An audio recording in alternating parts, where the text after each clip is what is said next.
बिस्मिल्लाहिर्रहमानिर्रहीम। नाज़रीन अस्सलाम वालेकुम, मैं हूँ इमरान वसीम। नाज़रीन, इस व्लॉग में दो बड़ी अहम ख़बरें आप नाज़रीन के साथ हम शेयर करने जा रहे हैं।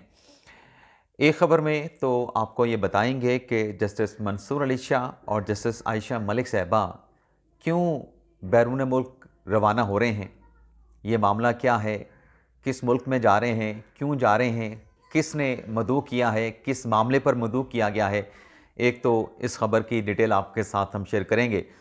दूसरी खबर नाज़रीन, जो 190 मिलियन पाउंड का जो नैब रेफरेंस है इमरान खान के ख़िलाफ़, बुशरा बीबी साहबा के ख़िलाफ़, उसमें जो एहतसाब अदालत ने 79 सवालात पर मुश्तमिल जो सवालनामा इमरान खान को दिया गया है, वो सवालनामा और उसमें पूछे गए 79 सवालात में इमरान खान से क्या जवाबात मांगे गए हैं, और फिर कितने ऐसे सवालात हैं 79 क्वेश्चन में जिनमें इमरान खान साहब को जवाब देना इतना आसान ना होगा। और फिर इस क्वेश्चनेयर में एक असिस्टेंट सब इंस्पेक्टर का भी जिक्र किया गया है कि उसने भी इमरान खान साहब के ख़िलाफ़ कुछ शवाहिद पेश किए हैं। वो शवाहिद क्या हैं? दो मिनिस्टर भी हैं, परवेज़ खटक साहब और ज़ुबैदा जलाल साहब, उनका जिक्र भी है। इमरान खान साहब के साबिक़ प्रिंसिपल सेक्रेटरी आज़म खान का भी इस सवालनामे में जिक्र है। तो ये सारी डिटेल इन 79 क्वेश्चन की आप देखने वालों के साथ हम शेयर करने जा रहे हैं। लेकिन प्रोग्राम का आगाज़ करने से पहले आप चाहने वालों से चैनल सब्सक्रिप्शन की दरख्वास्त करेंगे कि जिन दोस्तों की जानिब से अभी तक हमारे चैनल को सब्सक्राइब नहीं किया गया, उनसे दरख्वास्त होगी कि चैनल को सब्सक्राइब कर लें, बेल आइकॉन का बटन प्रेस करें। वीडियो अगर पसंद आए तो इसे लाइक भी करें और अपने दोस्तों के साथ, बहन भाइयों के साथ, कम्युनिटी के साथ शेयर भी करें। दो मुख्तसर सी ख़बरें। एक तो नाज़रीन, वज़ीर आज़म ने एक मरासला जारी किया है उनके अहकामात पर कि जितने भी सरकारी महकमे हैं, वजारतें हैं, डिवीज़न हैं या ऑर्गेनाइजेशंस हैं सरकारी, उनसे रिपोर्ट मांगी गई है कि आर्टिकल 199 के वो तमाम मुकदमात जिसमें अदालतों ने स्टे ऑर्डर जारी कर रखे हैं और स्टे ऑर्डर जारी हुए 6 माह से ज़्यादा का अरसा गुजर चुका है, ऐसे तमाम मुकदमात की रिपोर्ट वज़ीर आज़म को 1 हफ़्ते के अंदर दी जाए, वज़ीर आज़म ऑफिस को। और साथ में ये भी कहा गया है कि जिन जिन अदालतों से हुकूमती फ़ैसलों पर हुक्म इम्तना जारी किए गए, स्टे ऑर्डर जारी किए गए, उन स्टे ऑर्डर को विकेट कराने के लिए सरकारी महकमों और वजारतों ने क्या इक़दामात उठाए, क्या कोशिशें की गई, इनकी तफसीलात भी दी जाएँ। इसके अलावा नाज़रीन, सदर कायम मकाम जो सदर हैं उनकी तरफ से एक नोटिफिकेशन जारी किया गया और इस नोटिफिकेशन में वफाकी सर्विसेज ट्रिब्यूनल के लिए 4 मेंबरान की तैनाती कर दी गई है। और 4 मेंबरान की तैनाती करने के बाद तमाम जो सरकारी महकमे वजारतें हैं उनको ये नोटिफिकेशन भिजवा कर आगाह कर दिया गया है इन 4 मेंबर्स की तैनाती के हवाले से, क्योंकि फेडरल सर्विसेज ट्रिब्यूनल जो होता है उसमें सरकारी मुलाजमीन के केस जाते हैं, तो उनको बता दिया गया है कि अगर सर्विसेज ट्रिब्यूनल गैर फ़ाल था तो ये 4 मेंबरान की तैनाती करके सदर पाकिस्तान ने फेडरल सर्विसेज ट्रिब्यूनल को जो है वो फ़ाल कर दिया है। अब आ जाते हैं कि नाज़रीन, जस्टिस मंसूर अली शाह और जस्टिस आयशा मलिक साहिबा जो हैं वो बैरून मुल्क क्यों जा रही हैं। पहले तो नाज़रीन एक अजीब हुस्न इत्तफाक है कि मंसूर अली शाह साहब चीफ जस्टिस नहीं बन सके, 26वीं आईनी तरमीम उनके रास्ते में आ गई, और भी कुछ वजूहत हो सकती हैं जो आप देखने वाले जानते हैं। और फिर जब 26वीं आईनी तरमीम हुई तो चीफ जस्टिस जो हैं वो तो याहिया फरीद साहब बन गए। फिर कॉन्स्टिट्यूशनल बेंच की सरबराही की बात आई, उस पर अंदाजे प्रेडिक्शंस की गई कि मंसूर अली शाह साहब भी आईनी बेंच के सरबराह बन सकते हैं, जो कि बन सकते थे, लेकिन उसमें ज़रूरी ये था कि उनके नाम के ऊपर इत्तफाक हो जाए तो बन सकते थे। अब नाज़रीन, जहाँ पे मंसूर अली शाह साहब जिस कॉन्फ्रेंस में बैरून मुल्क शिरकत के लिए जा रहे हैं, वहाँ पर भी आईनी अदालत का सदर मौजूद होगा। ये भी एक अजीब इत्तफाक है। मंसूर अली शाह साहब नाज़रीन जा रहे हैं आज़रबाईजान में, जहाँ पर क्लाइमेट चेंज के हवाले से एक बड़ी अहम कॉन्फ्रेंस होने जा रही है। और उस कॉन्फ्रेंस का जो 15 नवंबर को सेशन होना है, उस सेशन को जस्टिस मंसूर अली शाह साहब जो हैं वो चेयर करेंगे। और इस सेशन में नाज़रीन शेरी रहमान साहबा होंगी, ब्राज़ील के एक जज होंगे, नेपाल की खातून जज होंगी, बेल्जियम की आईनी अदालत के प्रेसिडेंट होंगे, और लाहौर हाई कोर्ट के जस्टिस जवाद हसन भी इस सेशन में मौजूद होंगे। और इस सेशन में नाज़रीन जो इसका उन्वान है, टॉपिक है, judiciary pathway towards climate change. तो इस सेशन को जो है वो मंसूर अली शाह साहब चेयर करेंगे और बाकू में ये क्लाइमेट चेंज की कॉन्फ्रेंस होने जा रही है। और इसके फौरी बाद, इस सेशन के फौरी बाद नाज़रीन जो दूसरा सेशन होना है उसमें जस्टिस आयशा मलिक साहिबा दूसरे सेशन को चेयर करेंगी। जस्टिस आयशा मलिक साहिबा जो है अल्टरनेट डिस्प्यूट रेजोल्यूशन कमेटी की मेंबर हैं और इस सेशन में आबिद सुलैरी साहब भी होंगे और लॉ कमीशन की जो खातून सेक्रेटरी हैं रिफ़त इनाम बट साहबा, वो भी इस सेशन में जो है वो शामिल होंगी। तो ये मंसूर इरशाद साहब क्यों जा रहे हैं, ये डिटेल आपके सामने आ गई कि क्लाइमेट चेंज की कॉन्फ्रेंस होने जा रही है, उसमें शिरकत के लिए जो है वो मंसूर इरशाद साहब और आयशा मलिक साहबा जो है वो बाकू रवाना होंगे। अब नाज़रीन आ जाते हैं जो एहतसाब अदालत की जानिब से इमरान खान साहब को और बुशरा बीबी साहबा को जो 79 क्वेश्चन पर मुबनी जो सवालनामा दिया गया है उसकी डिटेल क्या है, पूछा क्या गया है। वैसे नाज़रीन आपको बता दूं कि ये जो सवाल मैं आपके साथ बताने जा रहा हूं कि कितने मुश्किल सवालात हैं, क्या डिटेल इमरान खान साहब को बतानी पड़ेगी। ये 79 क्वेश्चन में से मैंने कोई 25 या 26 सवालात निकाले हैं जिनकी डिटेल मैं आपके सामने रखूंगा, और ये सिर्फ इमरान खान साहब वाला क्वेश्चन एयर है।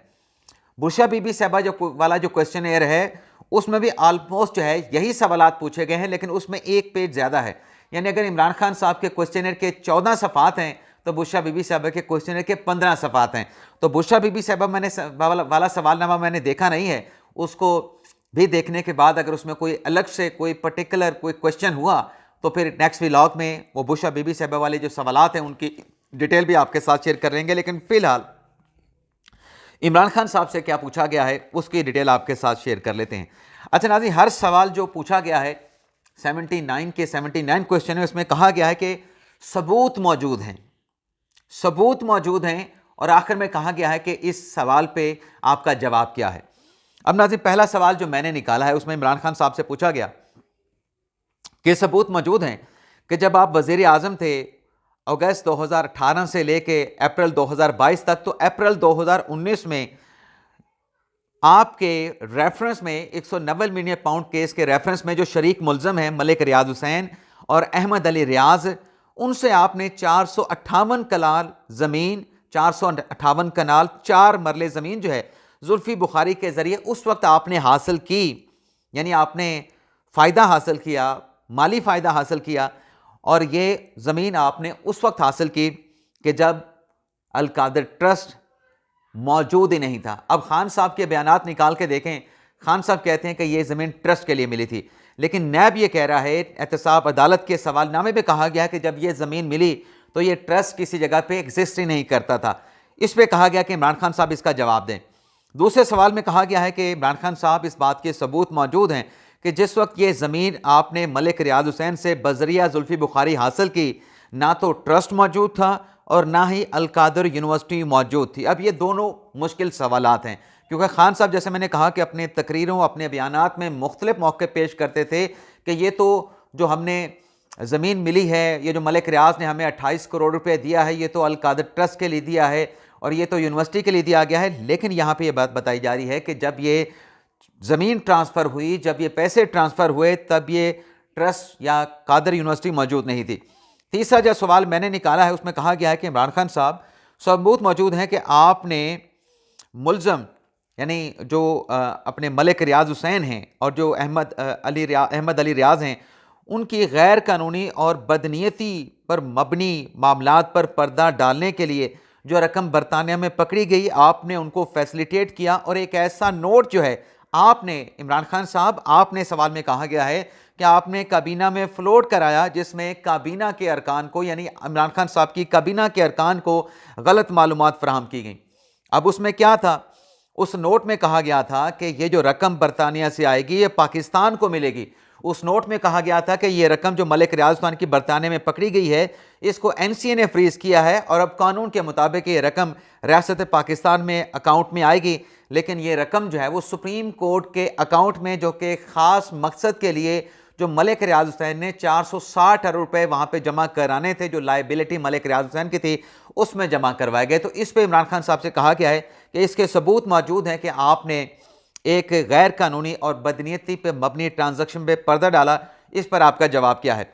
अगले सवाल में पूछा गया है कि जो नोट आपने मंजूर करवाया वो काबीना के इजलास से पहले आपने अपने कैबिनेट के मेंबरान के साथ शेयर नहीं किया था, और ये नोट आने से पहले शहजाद अकबर जो कि रेफरेंस में मुल्ज़म हैं वो ऑलरेडी खुफिया डीड कर चुके थे। खुफिया डीड ना सिर्फ मुकम्मल कर चुके थे, उस पर सिग्नेचर और जो रकम थी वो भी जमा कराई जा चुकी थी।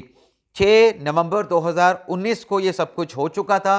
डीड भी हो चुकी थी खुफिया, दस्तखत भी और ट्रांजैक्शन भी हो चुकी थी। और काबीना में यह मामला सवाल में कहा गया है कि 2 दिसंबर 2022 के एजेंडे में शामिल करवाने के लिए जो है वो किया गया था, और फिर 3 दिसंबर 2022 को काबीना का जो है वो इजलास हुआ था।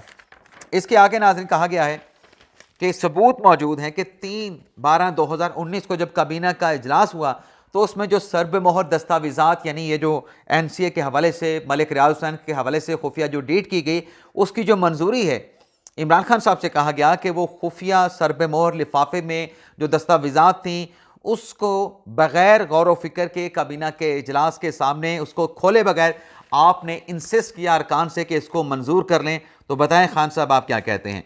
आगे 5वां सवाल ये पूछा गया है कि मलिक रियाज हुसैन के मुख्तलिफ अकाउंट से, उसके ट्रस्ट के अकाउंट से 28,40,32,000 की रकम जो है वो आपके ट्रस्ट के अकाउंट में आई। इसमें इमरान खान साहब बताएं कि आप क्या कहते हैं। और फिर छठे सवाल में कहा गया कि जो एहसानात आपने मलिक रियाज हुसैन पे किए, बरतानिया से पैसा मंगवा के मलिक रियाज हुसैन को दिया, उसके बदले में जो 240 कनाल अराजी मौजा मोहरा नूर में बेनामी जो आपकी है, लेकिन नाम जो है वो फराज शहजादी के की गई, इस पर आप क्या कहते हैं। यानी जो फराज शहजादी को 240 कनाल ज़मीन दी गई मलिक रियाज हुसैन की तरफ से, उसके बारे में नैब का केस ये है कि इमरान खान साहब और बुशरा बीबी साहबा उसके बेनामीदार हैं। और आगे 7वें सवाल में कहा गया है कि जो रकम मुंतकिल हुई बरतानिया से, उस पे गवाह सैयद अनवर हुसैन ने एहतसाब अदालत में ये स्टेटमेंट, ये बयान कलमबंद करवाया है कि रकम की मुंतकली के हवाले से जो स्टेट बैंक ऑफ पाकिस्तान है उसके साथ कभी कोई मशवरा नहीं किया गया और स्टेट बैंक को इस सारे मामले से लाइलम रखा गया। अब ना सिर्फ स्टेट बैंक को लाइलम रखा गया, बल्कि 8वां सवाल जो मेरे ख्याल से एक और मुश्किल सवाल है, जिसमें इमरान खान साहब से कहा गया है कि बरतानिया में जब ये नेगोशिएशन मुज़ाकरात चल रहे थे तो बरतानिया में जो पाकिस्तान का हाई कमीशन है उसको भी बाईपास किया गया, उसके साथ भी मुशावरत नहीं की गई। इस पर आप क्या कहते हैं। और फिर 9वां सवाल जो है वो उस प्रेस रिलीज पर मुश्तमिल है जो जारी की गई थी इमरान खान साहब की हुकूमत की तरफ से कि बरतानिया से जो पैसा आएगा वो पाकिस्तान के अकाउंट में आएगा, रियासत पाकिस्तान के अकाउंट में आएगा, सुप्रीम कोर्ट के अकाउंट में नहीं आएगा। इस बारे में भी पूछा गया है कि ये जो प्रेस रिलीज जारी की थी, इस पर आप क्या कहते हैं कि ये बयान बिल्कुल ठीक है कि पैसा रियासत पाकिस्तान के अकाउंट में आना था। और 10वां सवाल जो मैंने निकाला है उसमें नाज़रीन ढेर सारी ख़तों किताबत है।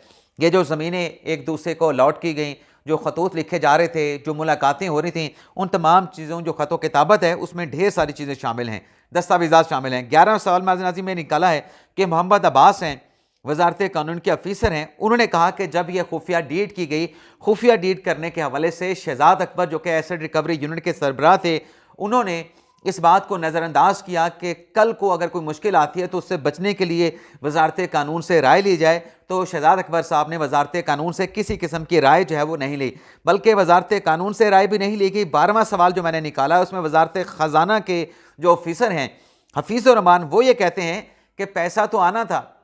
ये जो मतलब फाइनेंशियल मामलात होते हैं उसमें ज़ाहिर सी बात है कि वजारत फाइनेंस भी इन्वॉल्व होती है, लेकिन वजारत ख़जाना के गवाह ये कहते हैं, ऑफिसर ये कहते हैं हफीज़ुर रहमान साहब, कि इस मामले पे 190 मिलियन पाउंड केस की पाकिस्तान में लाने के हवाले से वजारत ख़जाना को भी लालम रखा गया। और फिर नाज़रीन ASI मुश्ताक अहमद, अब ये मुश्ताक अहमद कौन है नाज़रीन?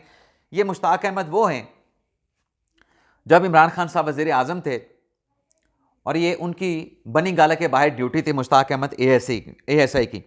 ये कहते हैं कि 11 जुलाई 2019 को मलिक रियाज हुसैन रात को 9:30 बजे बनी गाला आए और 10 बजे के बाद तक इमरान खान साहब के साथ उनकी मुलाकात हुई।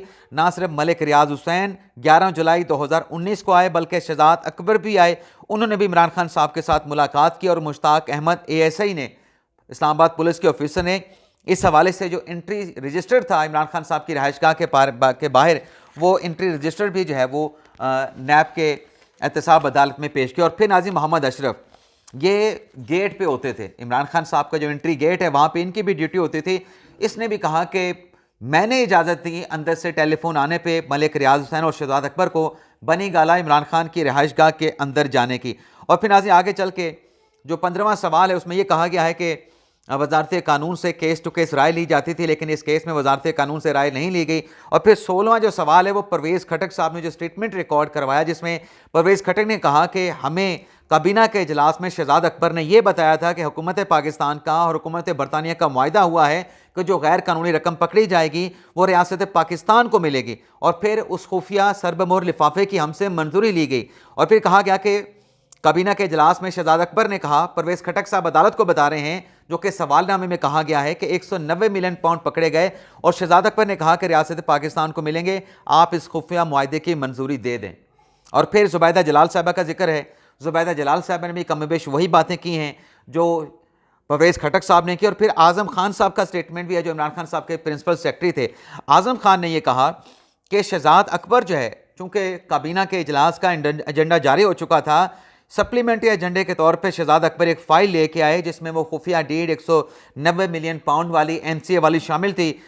आज़म खान ने कहा कि इसे काबीने में मंजूर करवाना है। वज़ीर आज़म इमरान खान साहब ने इसकी मंजूरी दे दी है, तो इसको भी काबीना के एजेंडे में सप्लीमेंट्री के तौर पे आप शामिल कर लें।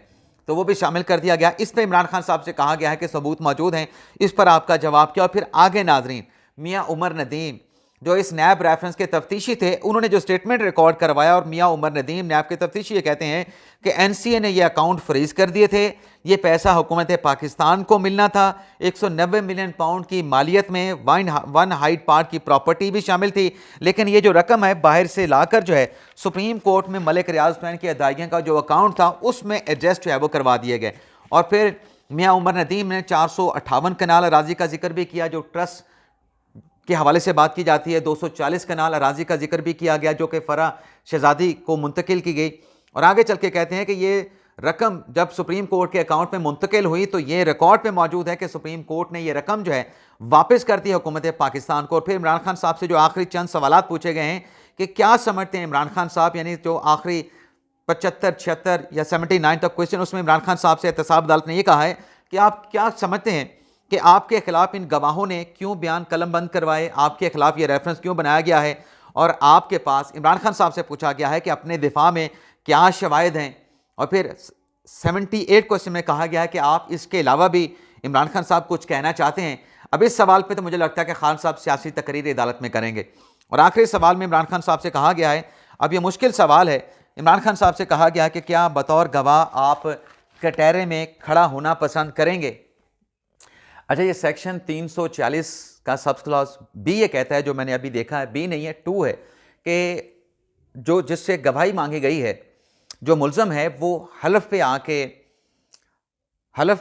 वो कहते हैं ना कि कसम उठा के गवाही देना, वो अपने बेकसूर होने की गवाही दे सकता है। तो देखते हैं कि इमरान खान साहब इस सेक्शन 340 के तहत कटहरे में आके अपने मासूम होने की गवाही देते हैं या फिर कटहरे में आने से इनकार करते हैं। इजाज़त चाहते हैं नाज़रीन, अल्लाह हाफ़िज़।